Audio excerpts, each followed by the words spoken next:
Parece como que el tema que nos presenta hoy Santiago, mis hermanos, en esta sección del verso 6,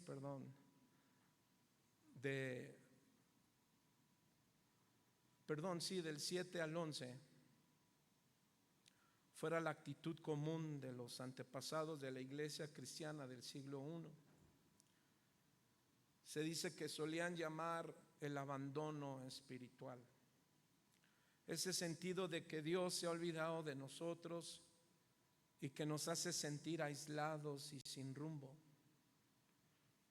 Puede que a algunos les parezca como inconcebible que un verdadero cristiano pueda pensar de esa manera.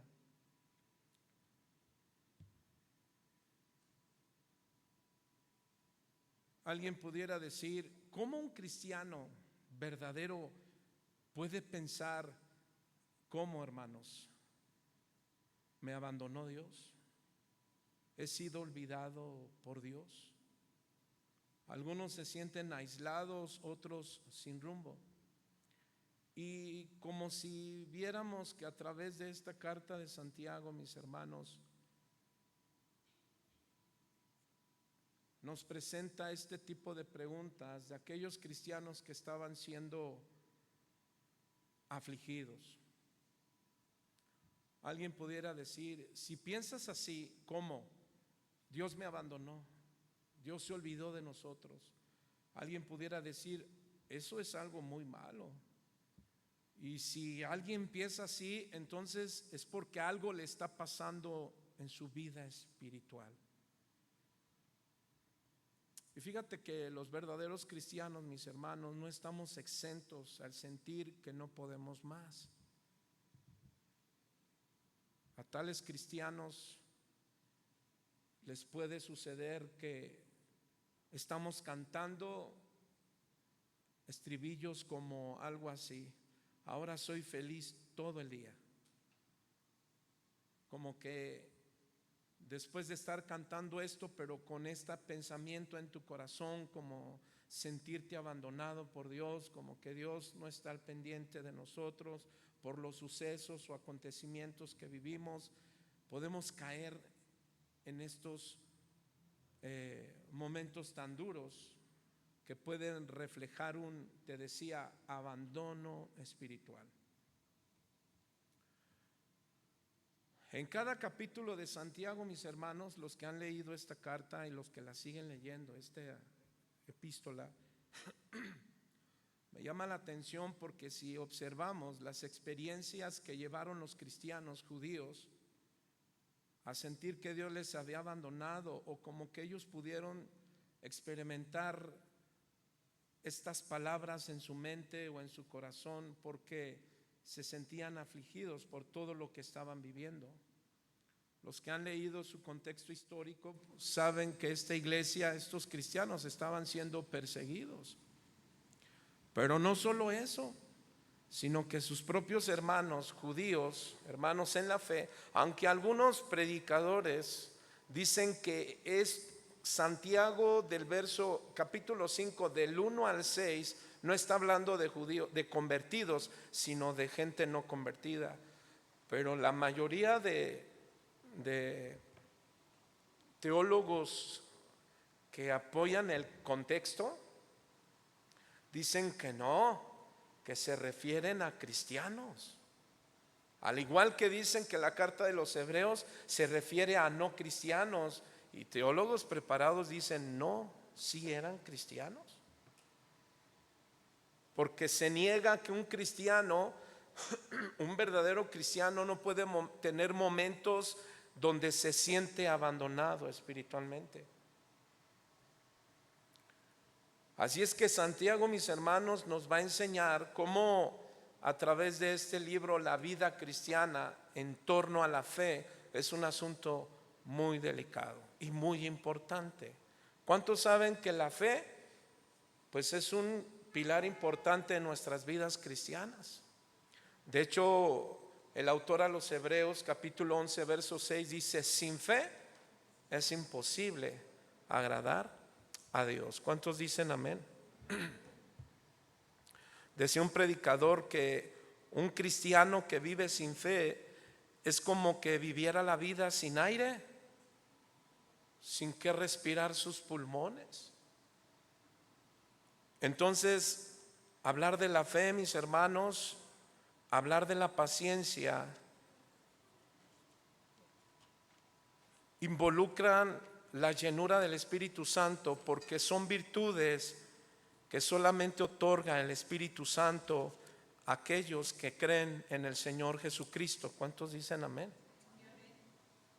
Fíjate que aunado a eso, vivimos un mundo que busca ofrecer respuestas a aquellos que están en este asunto de sentirse abandonados, y tristemente algunos cristianos caen en las garras del enemigo creyendo que les van a ayudar en resolver su situación de abandono espiritual con algo tan fácil y tan rápido, a través de argumentos humanos, dicen ellos, más profundos que el cristianismo. Te repito, tristemente muchas personas entrando a este tipo de filosofías o de ayuda humana, tristemente en algún tiempo dirán: me siento decepcionado de Dios. ¿Por qué? Porque dentro de lo que aprenden en el mundo, que no tiene nada que ver con la Biblia, y ahorita hablaremos de qué, porque el mundo te enseña que está bien. Fíjese, no solamente el humanismo dice que no necesitamos de Dios para que el hombre sobresalga, pero hay filosofías, aunque aclaro, no tenemos nada con la psicología, no. Solamente que la psicología no la aplicamos en la casa de Dios ni con los hijos de Dios. ¿Por qué? Porque el único que conoce el alma y que transforma el alma se llama Dios. Entonces nosotros los cristianos no usamos sociología, ni psicología, ni todo lo que tenga que ver con logía, ¿verdad?, para ayudar al hombre. ¿Por qué?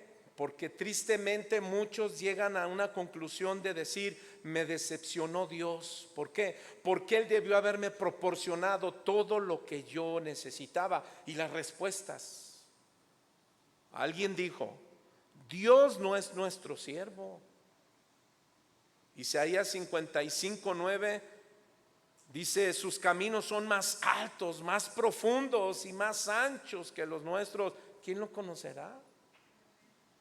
Se habla de un gran poeta inglés con el apellido Cowper, quien aprendió a través de sus propias depresiones profundas decir lo siguiente: que los brillantes propósitos de Dios a menudo se forjan en mis minas profundas e insondables de infalible sabiduría. En otras palabras, no hay nada más que forje, que afirme, que fortalezca la fe, hermano, que entender los propósitos de Dios aún dentro de cada situación, por muy difícil que sea. ¿Cuántos dicen amén? Santiago 5:7, mis hermanos. Dice Santiago en su introducción, en el verso 7: por lo tanto, sed pacientes, hermanos, hasta la venida del Señor. Esta palabra, por lo tanto, es una conexión, y es la conexión de los versículos que ya hemos leído anteriormente, que habla acerca de los judíos cristianos con una muy buena economía, pero era tan buena que cayeron en el error del orgullo, sentirse autosuficientes, no necesitamos de nadie, lo único que necesitamos es dinero porque nos sentimos seguros.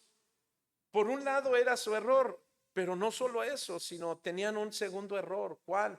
Que estaban, si de por sí la situación era difícil para estos cristianos, porque habían ricos, pero también habían pobres. Si tú lees la carta, encontramos cómo Santiago exhorta fuertemente a los ricos, y eso ya lo vimos en el capítulo 4, aquellos que decían, iremos a tal lugar, a tal ciudad, haremos dinero, pondremos nuestro negocio, y no estaba mal, sino que en sus planes no estaba Dios. En sus planes no estaba que lo que Dios había bendecido lo usaran para ayudar a su prójimo y para que siguiera extendiéndose el evangelio.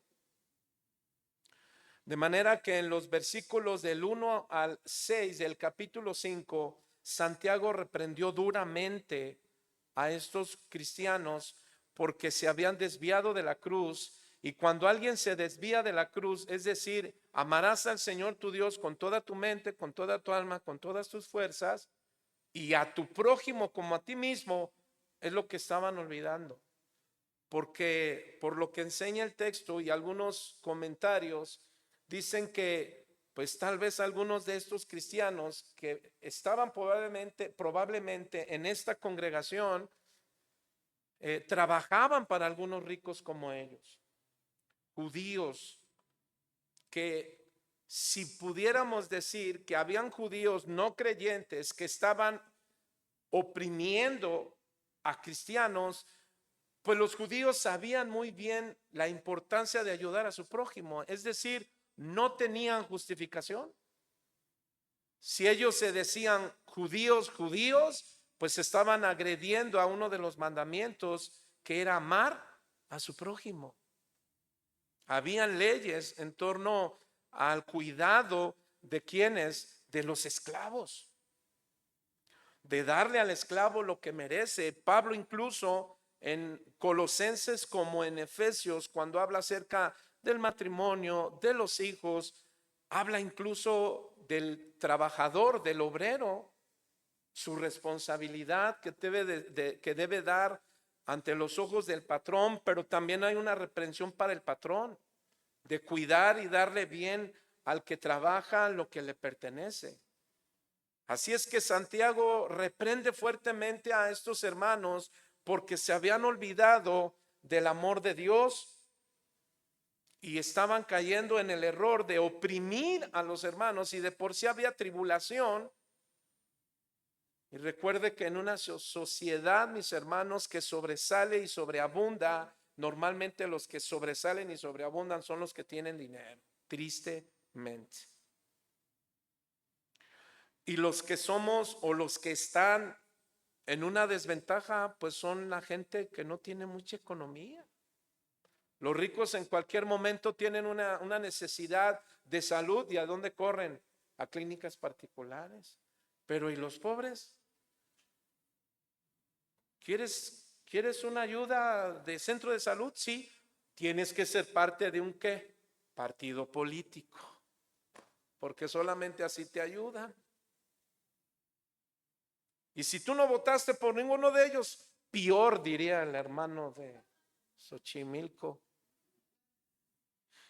De manera que alguien decía, los pobres son los más sensibles para reclamar o decir, Dios me ha olvidado. Si algo, hermano, puede generar en la vida de una persona renegar de su vida, de su existencia, es precisamente los oprimidos. Así es que ahora Santiago, mis hermanos, al parecer los comentaristas dicen que estas palabras van dirigidas especialmente para los oprimidos, para aquellos judíos cristianos, pues que habían venido no solo de la situación de ser oprimido por sus amos con dinero, sino más aparte sus aflicciones personales. Imagínense, es como aquel esposo que tiene problemas en el matrimonio, tiene problemas con los hijos y todavía llega al trabajo y le dicen, estás despedido, ya no te necesitamos. Imagínate nada más. Y llega a la casa y dice, híjole, y ahora voy a tener que escuchar a mi esposa. Ya escuché aquí al patrón. Y entra está tenso. Y luego vente en el metro del Distrito Federal, todo apretado, y no te muevas, porque si dices algo, alguien te va a dar golpes, porque ya, sí sabe, ¿no? No puedes decir nada, porque ahora ya son los golpes. Entonces, ¿te imaginas toda la situación social, toda la situación emocional, espiritual que puede pasar una persona y después de eso llegar a tu casa y todavía problemas? Y luego dices, no, por fin ya viene el jueves, vámonos a ver qué el Señor nos dice. Y llegas a la iglesia y te encuentras con problemas. Que te enteraste que está hablando de ti, que están diciendo esto, que están para acá, que ese hermano, mira, ni me saludó, se siguió derecho. ¿Te imaginas? ¿Qué necesitamos los cristianos, mis hermanos, al ver que estamos en un mundo caído? Bueno, pues dice Santiago, por lo tanto, sed, diga conmigo, pacientes. Ese verbo sed está en imperativo, es decir, es un mandato, no una sugerencia. Por lo tanto, sed pacientes, hermanos, hasta la venida del Señor. Ahora podemos ver cuán hermosa postura pastoral ahora Santiago tiene, porque habla una vez más con cariño. Ahora la voz de Santiago, mis hermanos, después de un ardor, dicen los eruditos proféticos, que encendió en sus palabras justo antes de estas, en el capítulo 5, como te digo, del 1 al 6. Déjame darte una nota ahí. A veces los pastores vamos a exhortarte y un poco fuerte, aunque no haya amenes. A veces te vamos a exhortar, nunca te vamos a gritar, no, Dios nos libre. Nosotros no estamos aquí para gritarte, ni para obligarte a hacer algo. Pero como pastores, cuando estamos cayendo en el mismo error, sí vamos a poderte exhortar. Y a veces, pues hasta con las cejas y bien arriba. ¿Ah? Pero nunca te vamos a gritar, porque eso jamás. No estamos aquí. De hecho, es como ponerte un ejemplo. Yo puedo, y mi esposa podemos reprender fuertemente a nuestras hijas si vemos que están haciendo algo en la congregación que no es correcto. Yo les puedo llamar la atención, y quizá algunos digan, mira el pastor cómo le está hablando a sus hijas. Puedo hacerlo, claro, sin rebasar límites, pero puedo llamarles la atención, puedo reprenderlas, pero ¿qué crees? Pero no a tus hijos.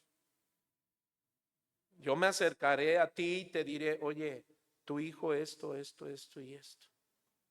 Ahí te encargo. ¿Por qué? Porque eso te corresponde a ti, ¿cierto o no? Pues eso es lo que hace Santiago. Santiago no está hablando de otra congregación, está hablando de la congregación que Dios le dio a él. Esto lo menciono porque a veces de otras congregaciones sí me piden consejos. A veces no tienen ni el nombre, no sé ni quién A veces sí pido, oye, disculpa, no identifico este nombre, ¿quién habla? Y nada más me ponen un signo de interrogación, pero me hacen preguntas. Y normalmente les digo, pues pregúntale a tu pastor. Digo, porque yo nada más exhorto y animo y enseñamos a las ovejas que están a nuestro mando, ¿sí o no? ¿A quién le corresponde atender a las ovejas de otra congregación? Pues a su pastor. Santiago, mis hermanos, es lo que está haciendo. Santiago, después de palabras tan fuertes a estos judíos, y hace una referencia muy hermosa. Cuando yo dije que hay una actitud pastoral de mucho cariño, es porque 3 veces Santiago repite la palabra hermanos, aunque tal vez alguien puede decir, es que ¿para qué mencionas eso? Eso no es importante. No, sí es importante. ¿Sabes por qué? Porque debemos estar interesados los unos a los otros. Debemos estar interesados en que, mira, cuando un creyente se guarda algo, que porque cree que es prudente y guardas algo y no dices, es porque te estás dando un paquete que no te corresponde.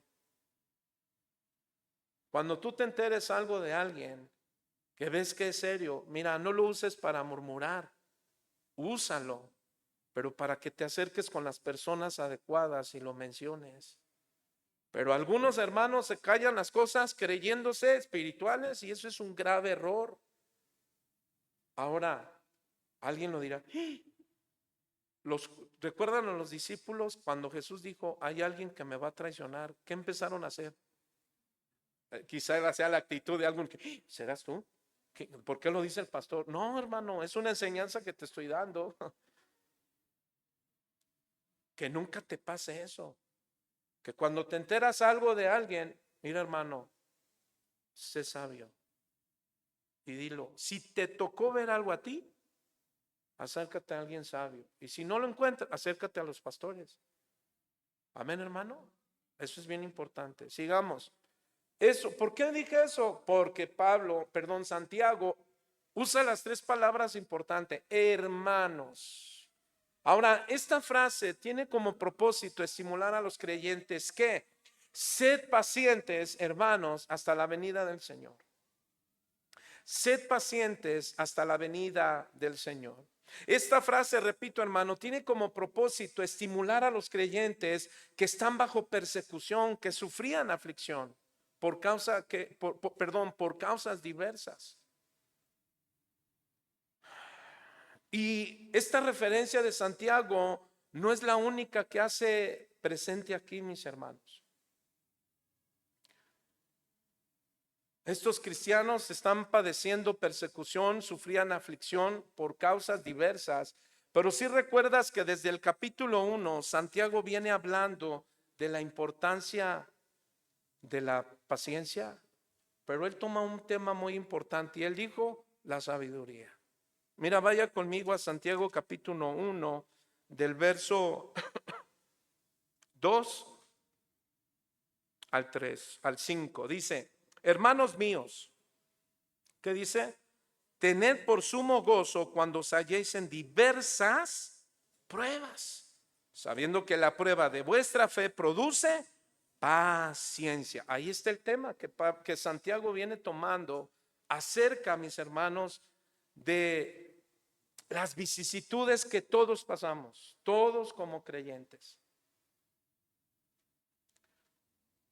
Si leemos el verso 2, dice Santiago 5, versos 7 y 8, dice, por tanto, hermanos, tened paciencia hasta la venida del Señor. Luego el verso 8 vuelve a mencionar, tened también vosotros, ¿qué? Paciencia, pero mira lo que dice, y afirmad vuestros corazones.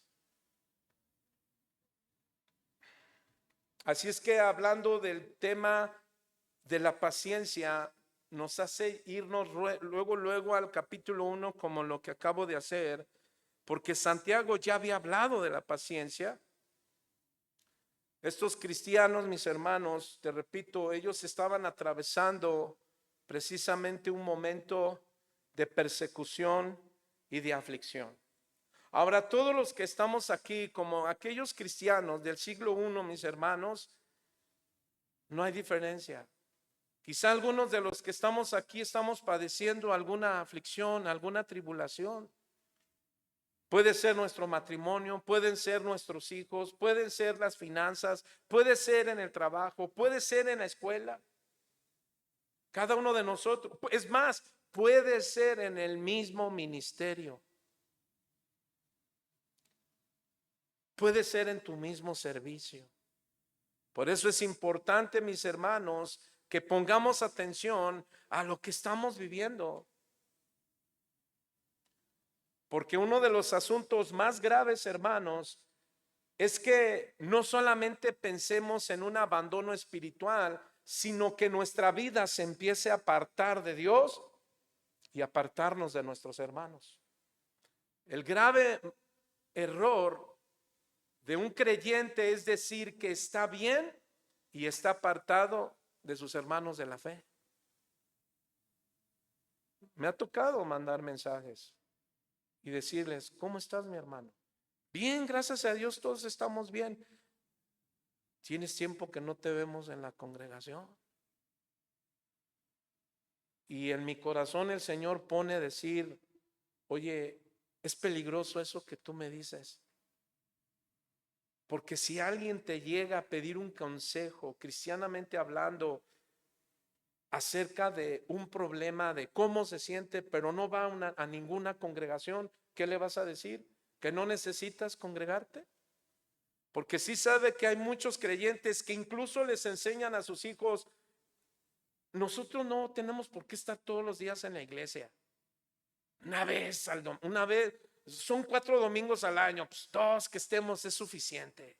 No necesitamos tanto.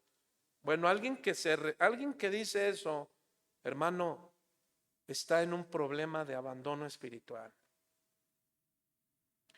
Porque ciertamente sabemos que a veces hay situaciones importantes en nuestras vidas naturales. Somos humanos, somos de carne y hueso, y a veces la demanda del trabajo, algunas situaciones nos van a demandar no estar en la congregación, o porque tal vez saliste con tu familia de vacaciones. Eso es entendible, pero que no te congregues ya y digas: todo bien.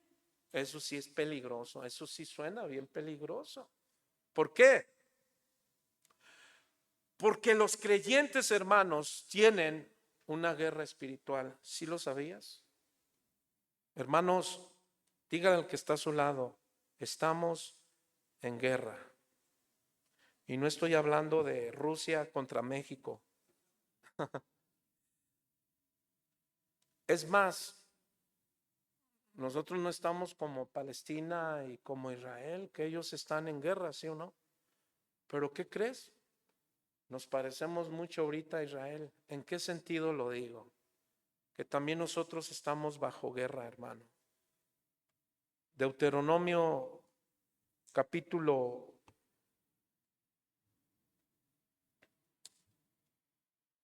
20, verso 4. Ahí téngalo, porque ahorita vamos. Ahora bien, Santiago, mis hermanos, ahora nos habla de una virtud sumamente interesante. ¿Cuál es nuestro tema? Paciencia. Una virtud que inquebrantable. Fíjate, cuando tú te vas al diccionario, al de la Real Academia, encontrarás que la palabra inquebrantable tiene significados muy sencillos. Pero me fui bueno, déjame decirte rápido.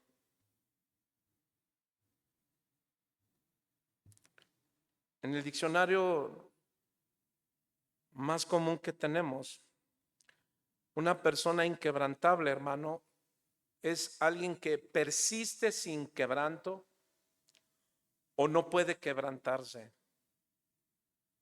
En el inglés la palabra quebrantamiento significa alguien que no se rompe, alguien que no tan fácilmente se va a quebrar. Hablar de una paciencia inquebrantable, hermano, es algo que nos compete a nosotros como cristianos en esta virtud. La virtud, diga conmigo, la paciencia no es un don, es algo que se ejercita, es algo que nosotros necesitamos ejercitar en la vida cristiana. ¿Por qué, hermano? Porque fíjate que uno de los temas que Santiago habla, que es muy importante para nosotros, ¿sabe cuál es? La venida del Señor Jesucristo. Santiago habla de una doctrina, hermano, sumamente importante. En el verso 10 te decía, Santiago habla, en el verso 9 dice hermanos, verso 10 habla otra vez hermanos. A ellos son los que van dirigidos estas palabras, donde la doctrina, hermano, de mayor consuelo para nosotros los cristianos, ¿sabe cuál es? La segunda venida de Cristo. De manera que de hablar de la paciencia, una virtud inquebrantable, mis hermanos, tiene que ver más con la venida del Señor que con tan solamente decirte, hermano, aguanta en cualquier situación que tengas. Hermano, yo creo que eso no sería solamente un sentido de gozo, como que, hermano, aguanta, mira, aunque estés pasando esto, tú aguanta. ¿Y cuál es el fin? Pues nada más que aguantes, que resistas. No, hermanos. El asunto que Santiago nos está involucrando es que seamos pacientes, ¿sabes hasta cuándo? Pero una paciencia que no se quiebre en ningún momento. ¿Por qué?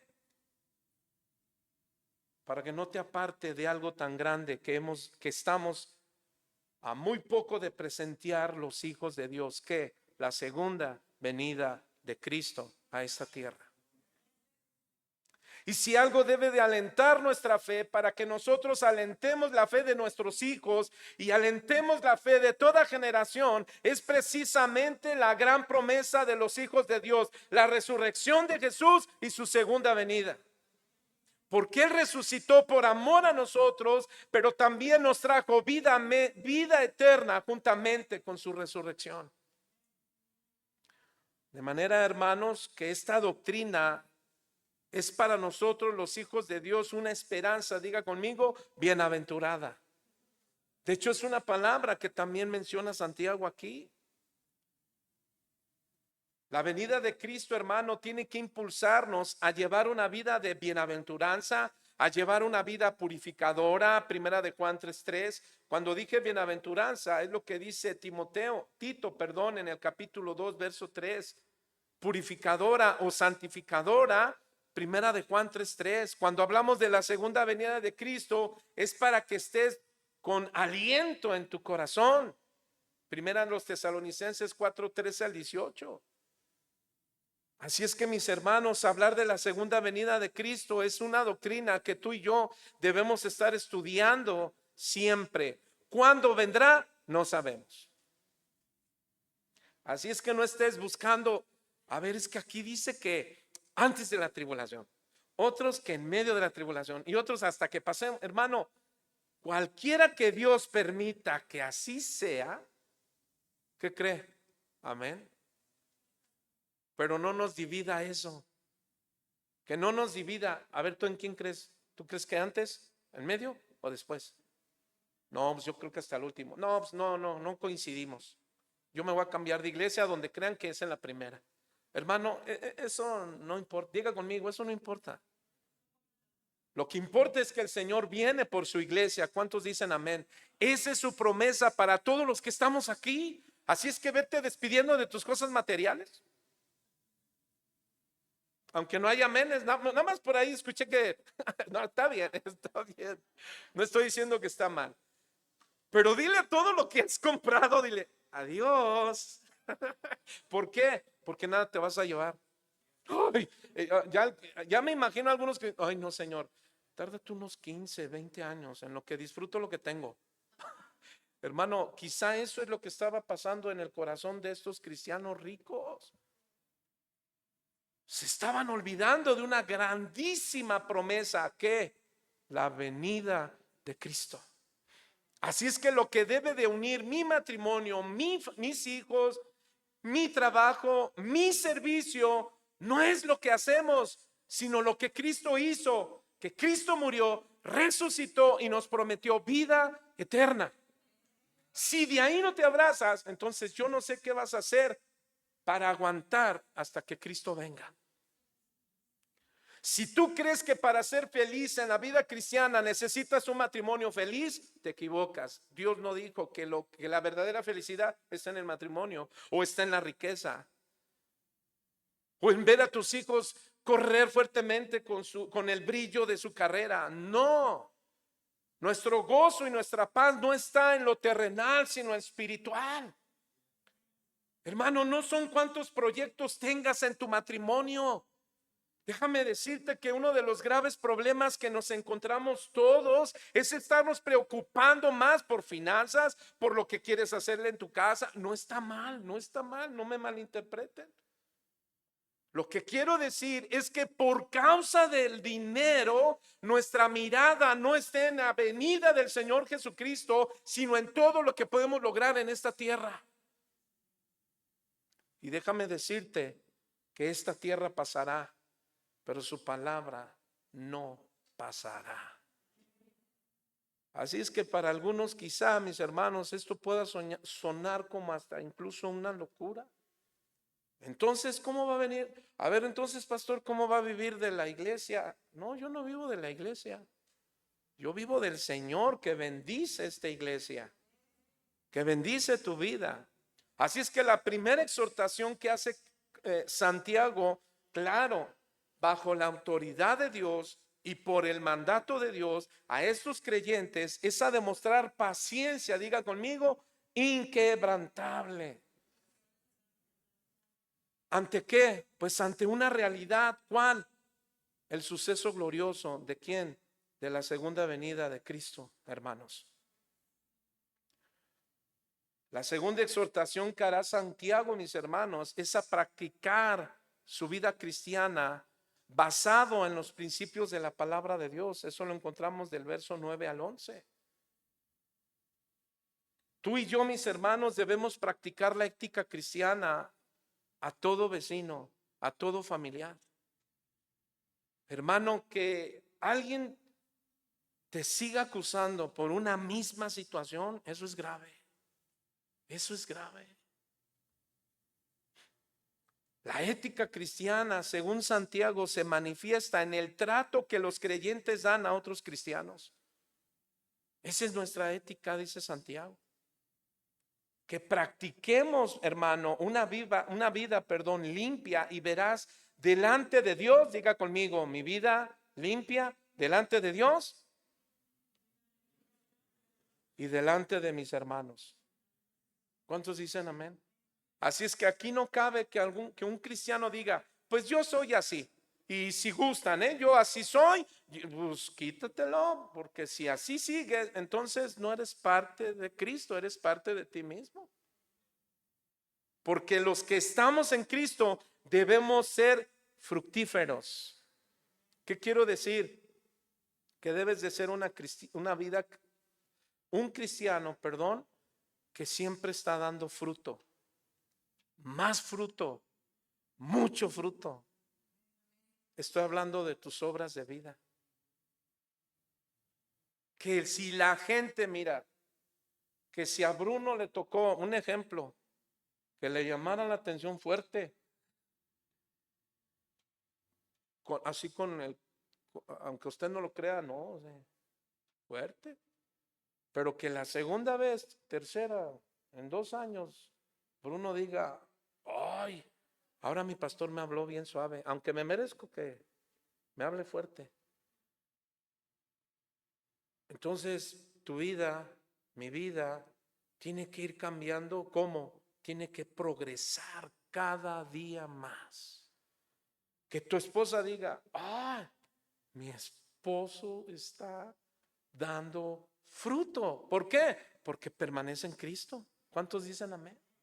Entonces Santiago hace 2 exhortaciones muy fuertes. La primera, hermano, es a tener una paciencia inquebrantable ante la realidad de un suceso glorioso. ¿Cuál? La segunda venida de Cristo. Y la segunda exhortación es que practiquen con esa paciencia que su trato con sus hermanos. Ellos deben de vivir una vida limpia delante de Dios y de sus hermanos, aunque te hagan lo que te hagan, aunque digan lo que digan de ti, aunque sean tus propios hermanos, ya sea en la carne o en la fe. Dígale, está a su lado. ¿Cómo ves, hermano? Por lo tanto, entonces Santiago, hermano, refiere su cuestión de cómo debemos vivir los creyentes aquí en la tierra mientras aguardamos con paciencia el regreso de Cristo a esta tierra. ¿Cuántos dicen amén? Ahora, Santiago refiere aquí a una clase de paciencia, hermano, importante. Vaya conmigo nuevamente a Santiago capítulo 1. Porque dice Santiago, hermanos míos, tened, ¿qué dice hermano? Por sumo gozo cuando os halléis en diversas pruebas. Es decir, diferentes pruebas. Sabiendo que la prueba de qué, hermano, de vuestra fe produce paciencia.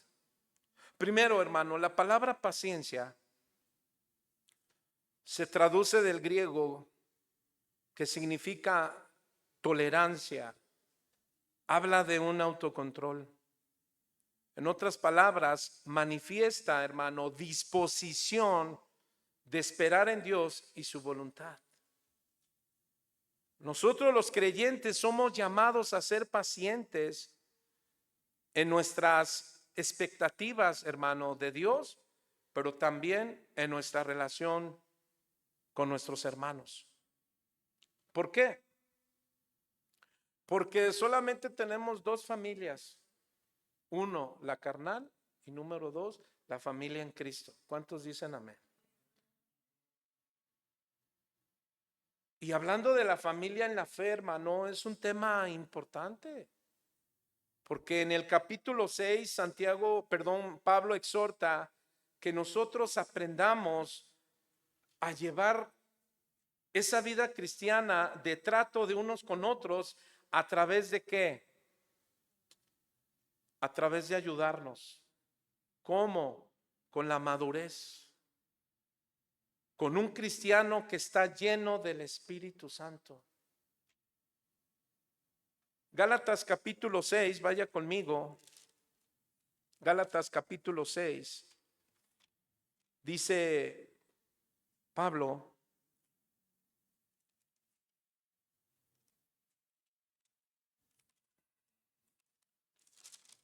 Gálatas capítulo 6, 1, que dice, si alguno, ¿sí dice así? Puede sorprender, ¿cómo? Hermanos, también comienza Pablo diciendo, hermanos, ¿qué dice? Si alguno fuere sorprendido en alguna falta, vosotros que sois espirituales, restaurarle con espíritu de mansedumbre, considerándote a ti mismo, no sea que tú también seas tentado. 2, sobrellevar los unos las cargas de los otros y cumplir la ley de Cristo. ¿Sí dice así? Verso 4.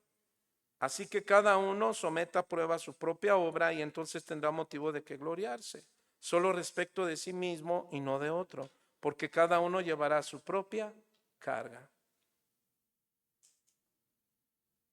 Verso 6. El que es enseñado en la palabra haga partícipe de toda cosa buena al que instruye. No os engañéis, Dios no puede ser burlado, pues todo lo que el hombre sembrare, eso también segará. Porque el que siembra para su carne, de la carne segará corrupción, mas el que siembra para el espíritu, del espíritu segará vida eterna. Verso 9, léalo conmigo, dice, no nos cansemos pues de hacer bien, porque a su tiempo segaremos, si no, desmayamos. Verso 10, así que, aquí viene el punto, según tengamos oportunidad, hagamos bien a todos, mayormente a los de la familia de la fe. Pero el punto que aquí llama la atención es el verso 1 del capítulo 6. Si alguno fuere sorprendido en alguna falta, vosotros que sois ¿qué? Espirituales. El contexto para poder entender qué refiere Pablo de un cristiano espiritual es que se refiere a alguien maduro. ¿Sabes qué tan importante es en estos tiempos ser cristianos maduros, hermanos? Con discernimiento. Un cristiano maduro es un cristiano, hermano, en primer lugar tiene comunión con el Padre, tiene comunión con el Hijo y tiene comunión con el Espíritu Santo. Es un cristiano, hermano, que está lleno de la presencia de Dios y sabe cuáles son las características o virtudes de ese cristiano maduro. Pues su paciencia, su amor, ¿qué más? Su templanza, su mansedumbre, su dominio propio. Ahora Santiago, mis hermanos, Pablo, mira lo que dice en el capítulo 5, verso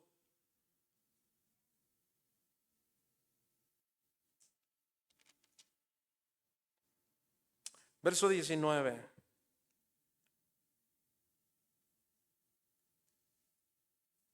Y ahí habla acerca de qué? De las manifestaciones de la obra de la carne. Amén. Es decir, de un creyente carnal que no va a manifestar la obra del Espíritu Santo. Un creyente no carnal, hermano, si tú lees el versículo 19, hermano, manifiesta sus obras, su andar en todas estas características que están gobernadas por el pecado, que dice adulterio, fornicación, inmundicia, lascivia, idolatría, hechicería, ¿qué más? Enemistades, ¿qué más? Pleitos, celos, iras, contiendas, disensiones. Pero ahora las características de un cristiano espiritual, mira lo que dice el verso 22, maduro, dice, mas el fruto del Espíritu, ¿qué es, hermano? Amor, gozo, paz, paciencia, benignidad, bondad, fe, mansedumbre, templanza. Contra tales cosas, ¿qué dice? No hay ley. Verso 24. Pero los que son de Cristo han crucificado, ¿qué? La carne con sus pasiones y deseos. Si vivimos por el Espíritu, ¿qué dice? Andemos también por el Espíritu. De manera que cuando Santiago, mis hermanos, regresando al capítulo 5 de la carta de Santiago, del 7 al 11 que estamos estudiando, Santiago nos habla de una virtud, mis hermanos, que es precisamente de un cristiano maduro. De un cristiano, mis hermanos, que tiene una fe centrada en Jesucristo, que su fe está en Jesucristo. Y esta virtud debe de estar en nosotros, la paciencia. Diga conmigo, la paciencia debe de ir conmigo. ¿Cuántos saben que el amor, el gozo y la paz tienen relación principalmente con Dios? Amén. ¿Estamos de acuerdo? Pero cuando hablamos de la paciencia, mis hermanos,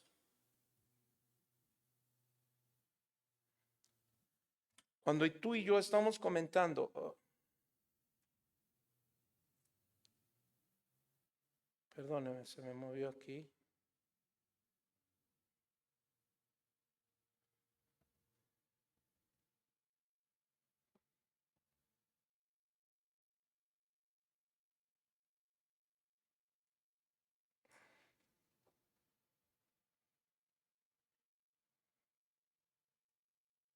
Cuando hablamos de paciencia,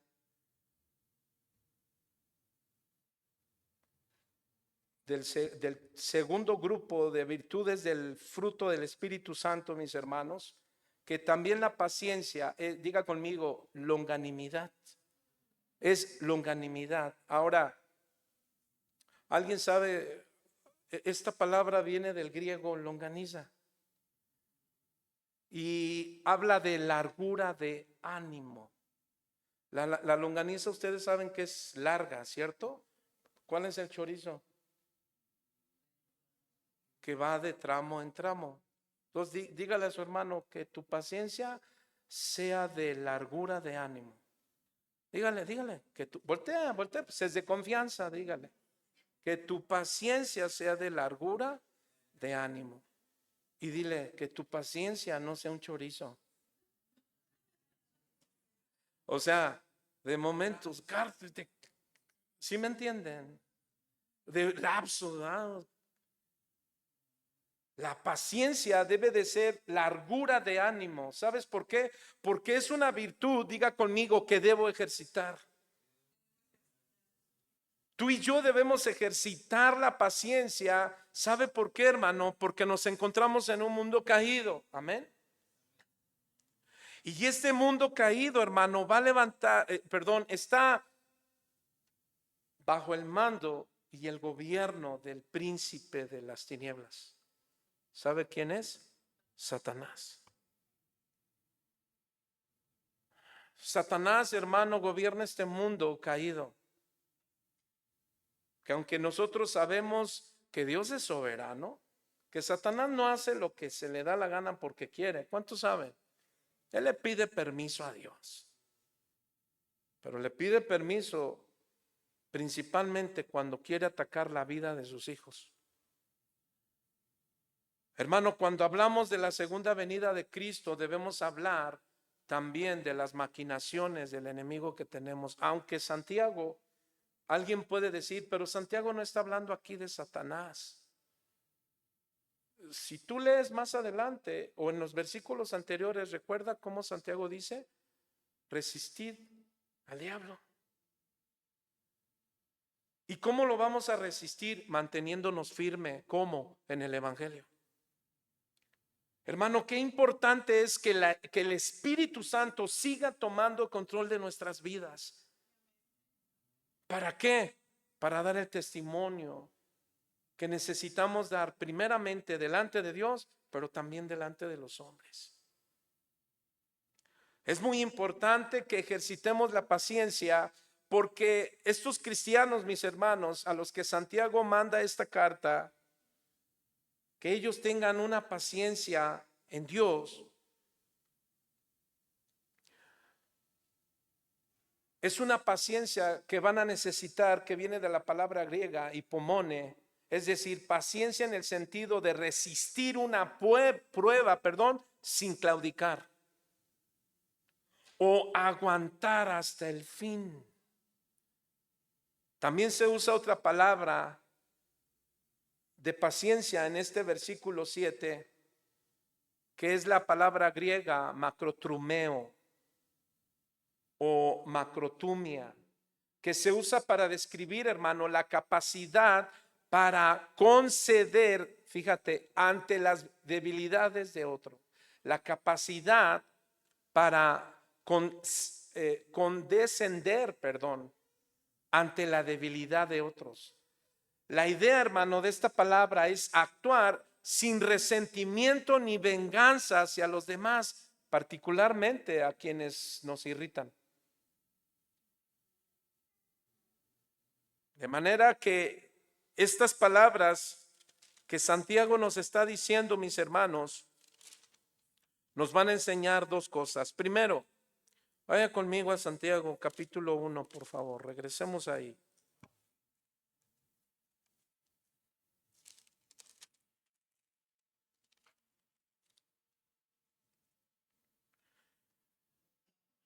Dice, hermanos, tener por sumo gozo cuando os halléis ¿en qué? En diversas pruebas. Bueno, vamos a tener diversas pruebas, todo tipo de pruebas, recuérdalo. Pruebas, ¿en dónde? En el matrimonio. Pruebas, ¿dónde más? En el trabajo, en la casa, en el transporte donde vas, cuando vas de tu casa, del trabajo a tu casa. Hermano, siempre tendremos pruebas. Pero ¿cuál es el asunto de la prueba? Diga conmigo, mi fe. Ahora, no es el asunto en sí mismo en la fe, sino que la fe está en el autor y consumador, que es Cristo.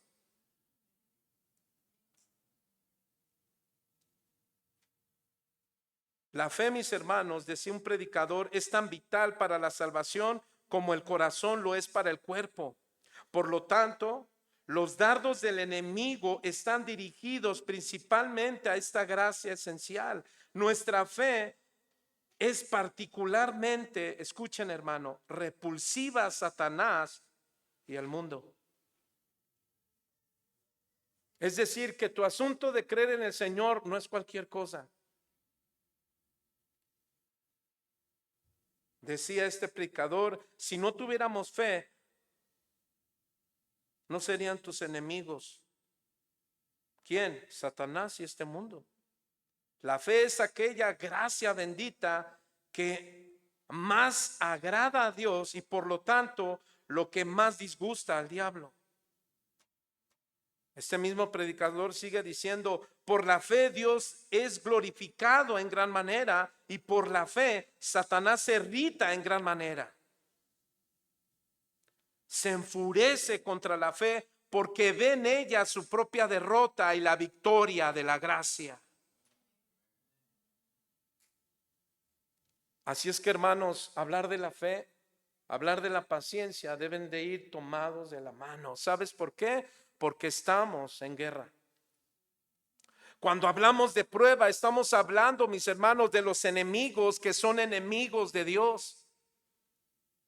Deuteronomio 24, ahora sí vamos a leer. Mira lo que dice. Porque Jehová vuestro Dios va con vosotros para pelear por vosotros contra vuestros enemigos para salvaros. ¿Cuántos de nosotros sabemos que nuestra lucha no son contra los hombres, hermano, sino contra la maldad espiritual? Es muy triste ver que muchos como padres no estamos, hermano, alerta de esta guerra. ¿Sabe por qué? Estamos en guerra contra el demonio. ¿Sí lo sabías? ¿En qué sentido, mis hermanos? Cuando un creyente se siente decepcionado, cuando un creyente siente que lo ha abandonado Dios, lo primero que hace, ¿sabe qué? El diablo lo va a motivar a blasfemar contra Dios. ¿Cuántos recuerdan la esposa de Job? ¿Recuerdas que Satanás le dijo a Dios, prueba Job, prueba con todo lo que tiene? Incluso Santiago habla de Job, ya lo oíste en los versos 11, 10 y 11. Hermano, que nos prueben en algo que nosotros más amamos. La pregunta es, ¿cómo reaccionas? ¿Cómo reaccionamos? La esposa de Job, cuando vio que perdió todo y perdió a sus hijos, claro, no es fácil. No es fácil, de ninguna manera. Sin embargo, ¿cuál fue la actitud de esta mujer? Maldice a tu Dios y muérete. ¿Sabe quién lo provocó esto? Satanás. Quiso amargar el corazón de esta mujer. Entonces, mis hermanos, estamos ante una guerra. Cuando hablamos de pruebas y luchas, yo ya sé qué vas a decir. Sí, ya sé, pruebas y luchas, sí. Pero ¿te has puesto a pensar en cómo reaccionamos contra el demonio, contra Satanás? Que incluso blasfemamos. O incluso, hermano, podemos caer en el pensamiento de decir, cometí el error de haberme hecho cristiano. O otros, creo que estoy en un grave error. Quiero ser libre. Es que tanto me reprimieron mis padres, tanto me metieron en la iglesia cristiana, que no, tengo que vivir mi vida. ¿Y qué crees? Muchos padres doblan los brazos y dejan que sus hijos hagan lo que quieran. Vuelan los hijos. Ahora, esto es lo que quiere hacer Satanás. Que nosotros, mis hermanos, torzamos nuestros brazos ante las pruebas y luchas para blasfemar contra nuestro Dios, también para caer en la desesperación. De hecho, hermano, la desesperación es lo que normalmente nos introduce al campo de batalla. ¿Por qué crees, mis hermanos, que muchos de los predicadores de la prosperidad no hablan de los temas de pruebas, de luchas en relación a la gran venida de Cristo? No les conviene. Nosotros, mis hermanos, debemos de tomar, ahora, esto que estoy mencionando no es para que tú y yo nos sintamos derrotados, es para que tú y yo levantemos nuestra mirada. ¿A quién? A Dios. Porque dice Deuteronomio 24, Jehová vuestro Dios va con vosotros.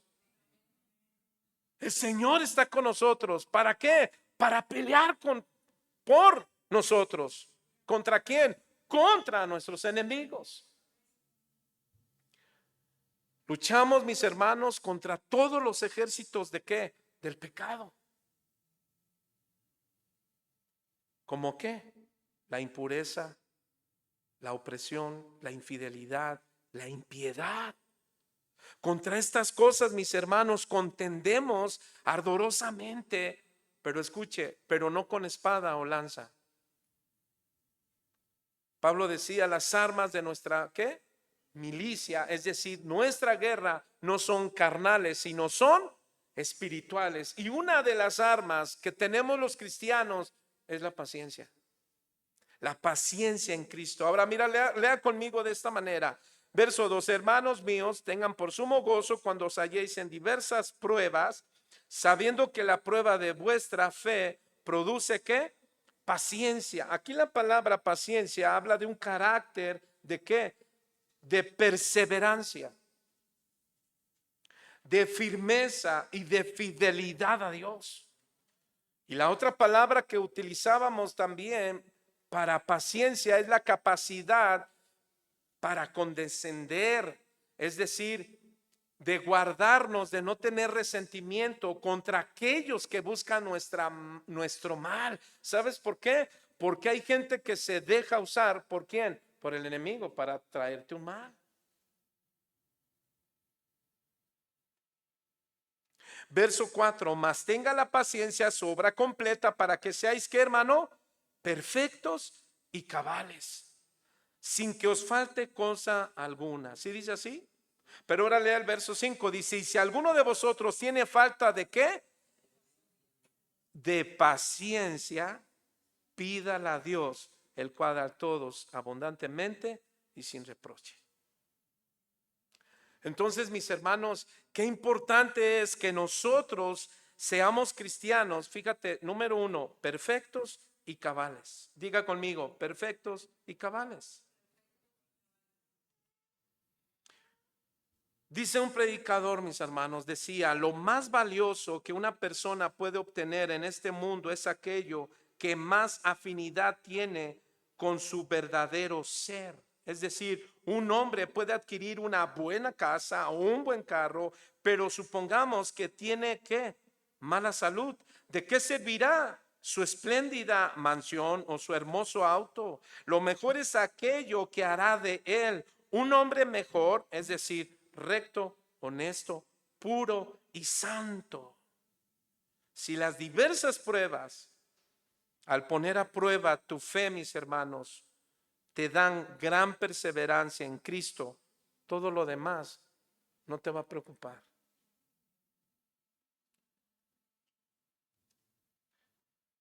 La paciencia, mis hermanos, tiene bendiciones. ¿Cuántos lo sabían? Hay beneficios, según la Biblia, de aquellos cristianos que se mantienen sanos. ¿Sabes por qué? Porque fíjate que la paciencia, mis hermanos, nos van a ayudar primero en nuestra relación con las personas. Te van a ayudar ¿a qué? A soportar la situación. Número 3, a no guardar rencor. Y número 4, a no buscar venganza hacia ellos.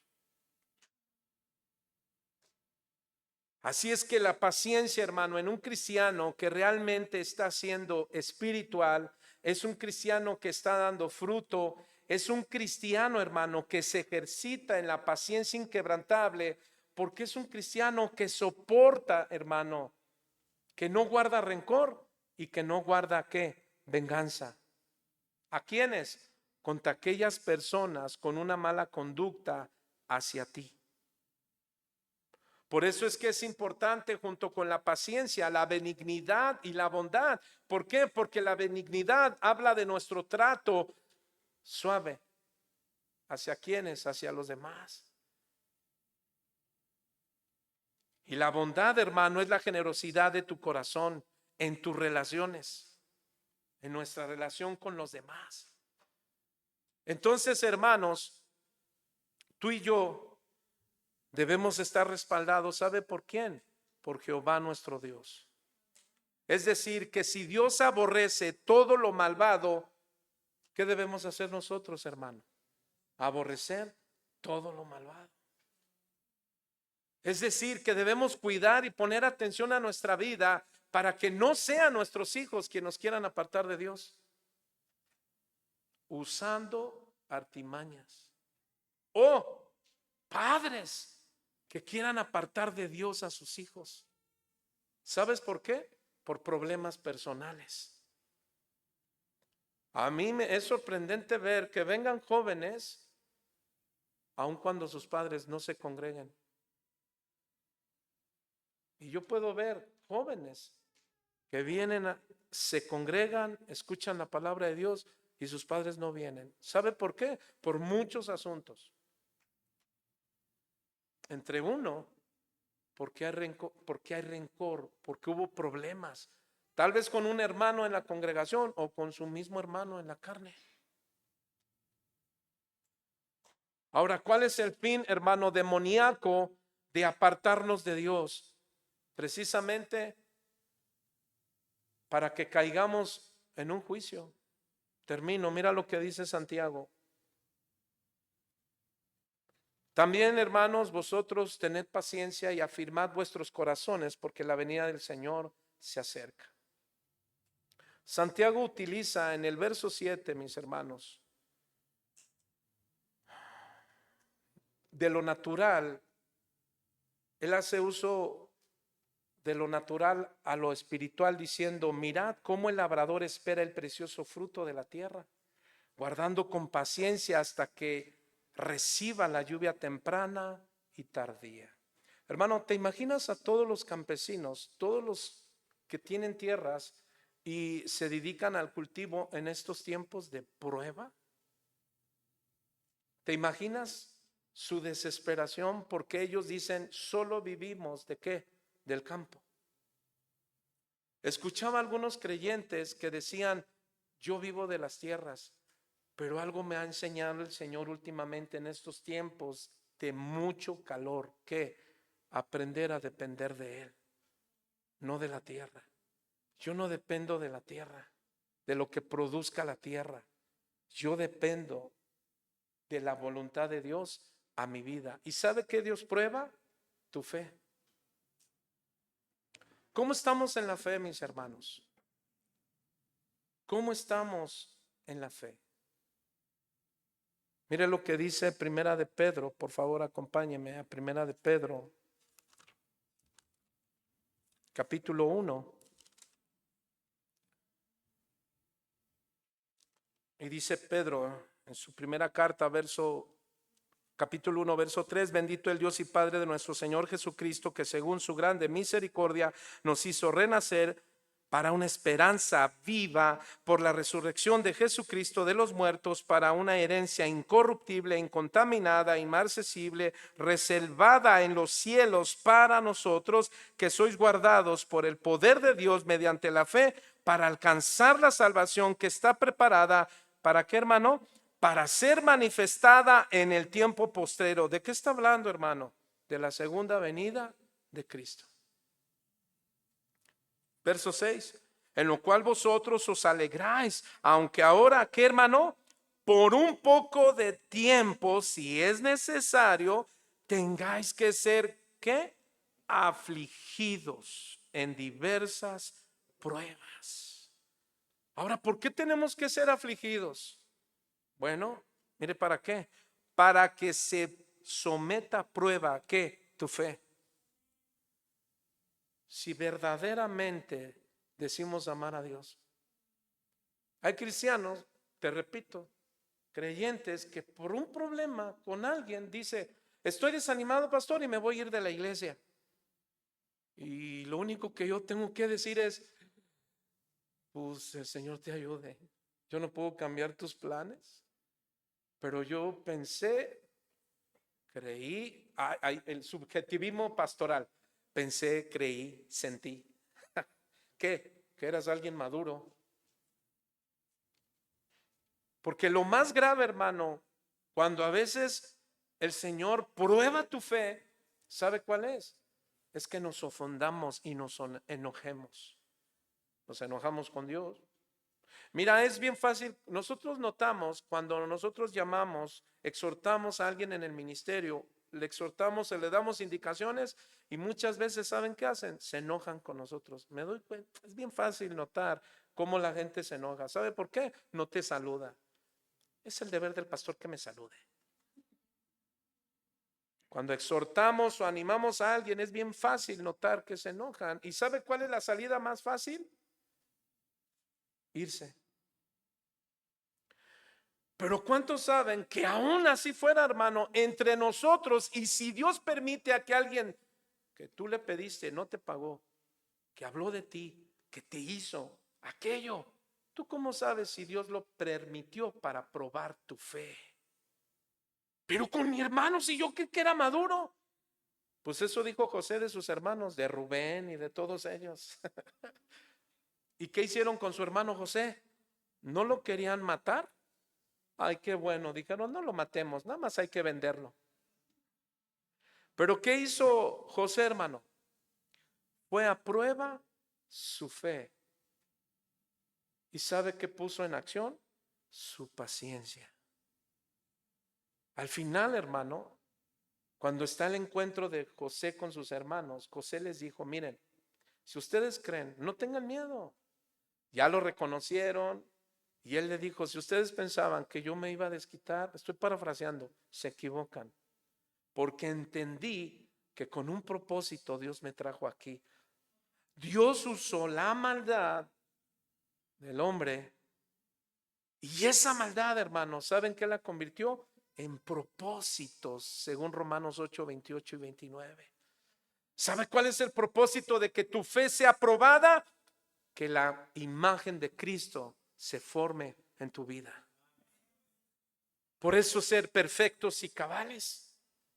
Jesús sabe cuando dice la Biblia que crecía en estatura, no se refiere a metros, se refiere a su conducta, su carácter. Y cuando dice que la gente se admiraba de su doctrina, entendían que era en cuanto a su persona, porque Jesús vivía lo que él predicaba. De manera que el reto para nosotros es ser formados a la imagen de Cristo, y en lo que estamos en esa formación seremos probados en diversas pruebas. ¿Cuántos dicen amén? En diversas aflicciones. Ya voy a acabar, hermano. Ya mero. Dice así: para que sometida a prueba vuestra fe, mucho más preciosa que el oro, el cual aunque, ¿qué dice? Perecedero, se prueba con fuego. ¿Cuántos recuerdan a Daniel y a sus 3 amigos? A Daniel, ¿a dónde lo metieron? Al pozo de los leones. ¿Y qué le pasó? Jehová estaba con él. ¿Qué le pasó a sus 3 amigos? Los metieron al horno de fuego. ¿Cuántas veces más ardía?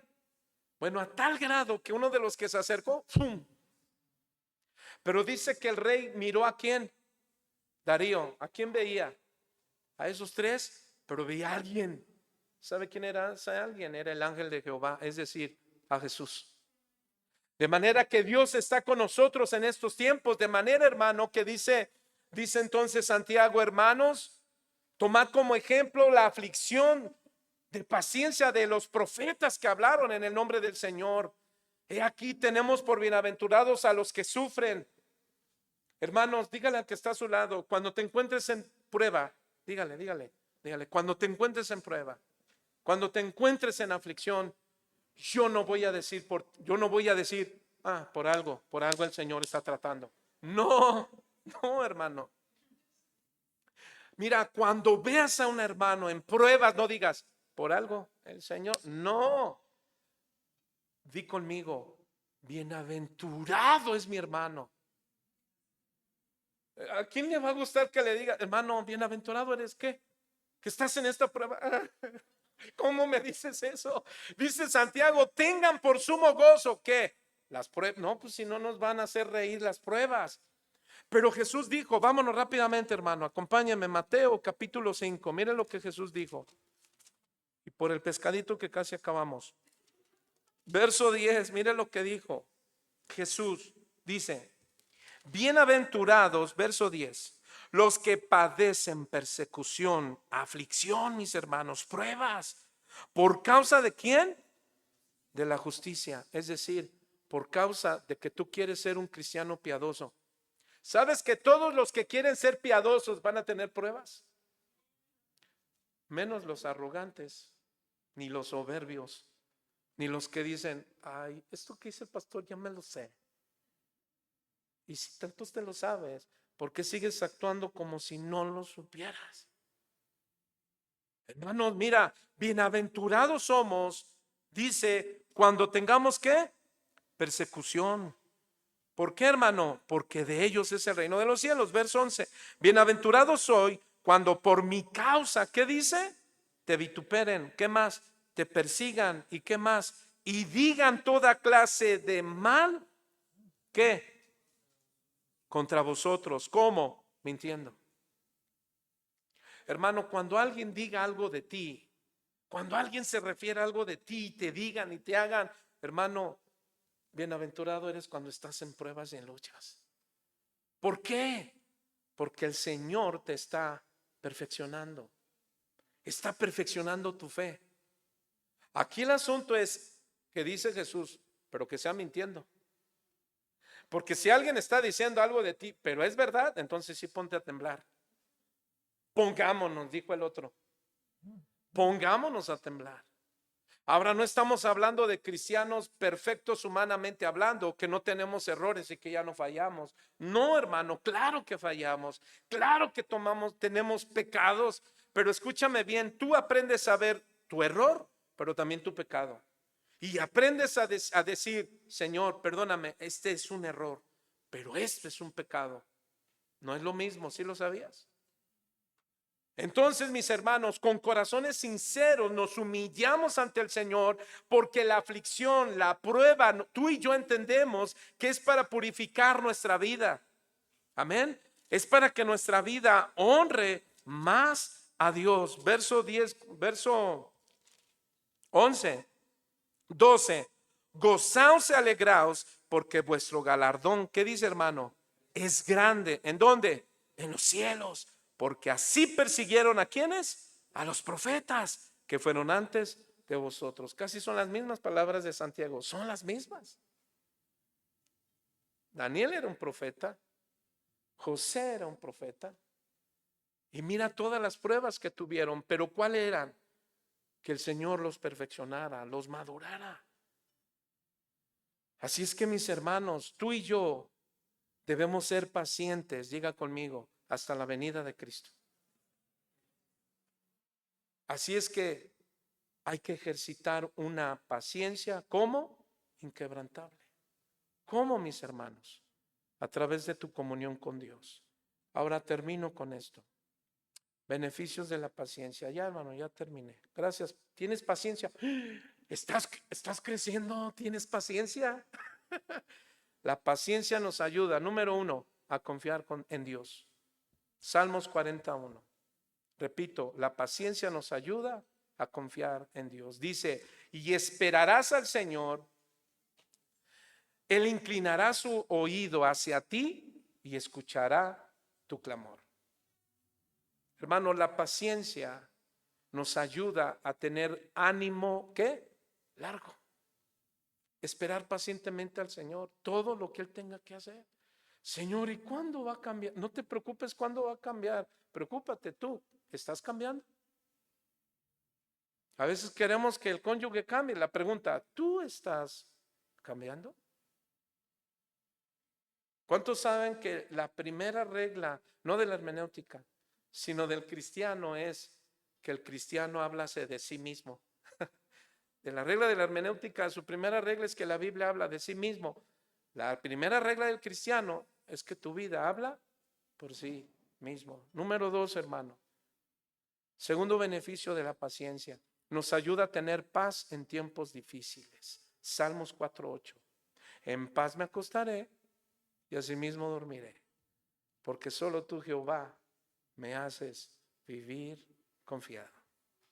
Hermanos, eso es lo que Dios quiere. Si tú y yo aprendemos a tener paciencia, entonces el Señor te ayudará a confiar en Él. Número 2, a tener paz en tiempos difíciles.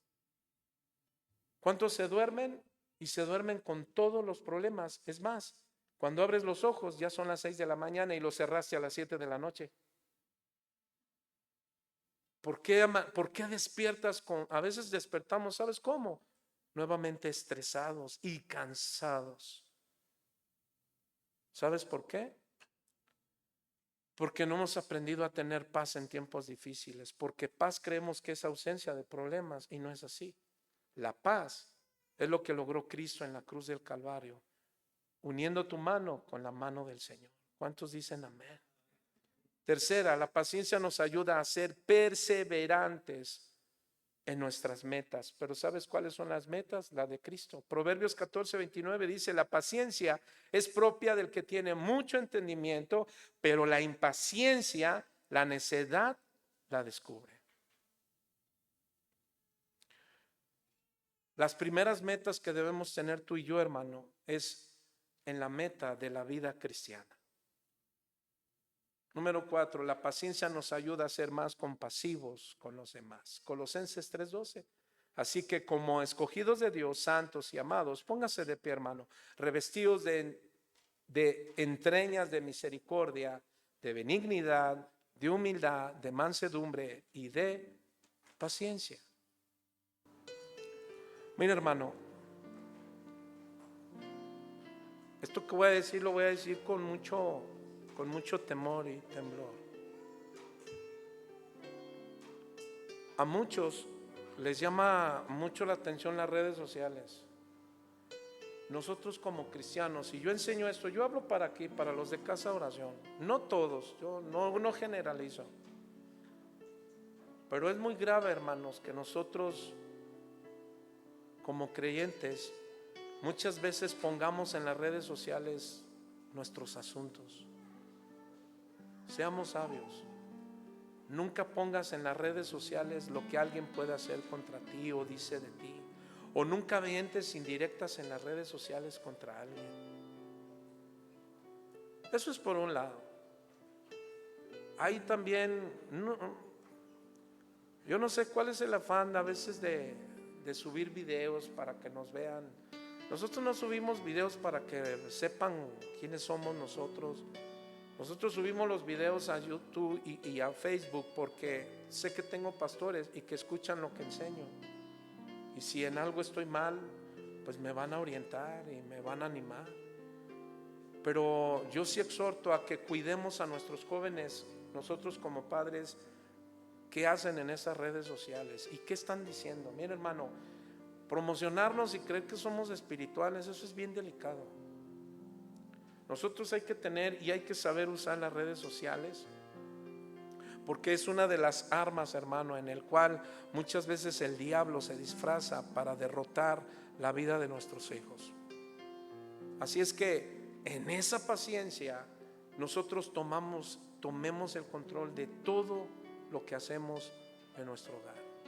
Que la paciencia, hermano, sea una virtud en cada uno de nosotros, pero ¿sabe cómo? Una paciencia inquebrantable. Señor, te damos gracias primeramente por tu palabra, por lo que hoy has traído a nuestros corazones, y gracias, Señor, porque tú abres nuestro entendimiento para abrazar los principios que tú nos das a través de tu palabra. Señor, que la virtud de la paciencia sea algo que yo ejercite, es decir, una vida madura cada día, centrada en Cristo, mi permanencia en Cristo. Señor, gracias por tu palabra. Guarda la vida de mis hermanos que en estos momentos estamos en camino a nuestros hogares. Guárdales en su camino, llévales con bien, Señor, y ayúdanos a crecer en esta virtud, la virtud de la paciencia, Señor, la virtud del trato de unos con otros, la virtud, Señor, en nuestro hogar, porque la paciencia, Señor, es algo que nos ayudará a mantener firme nuestra fe. Y la única manera de ejercitar la paciencia es tener una comunión contigo. Ayúdanos, Señor. Sé nuestro pronto auxilio en las tribulaciones.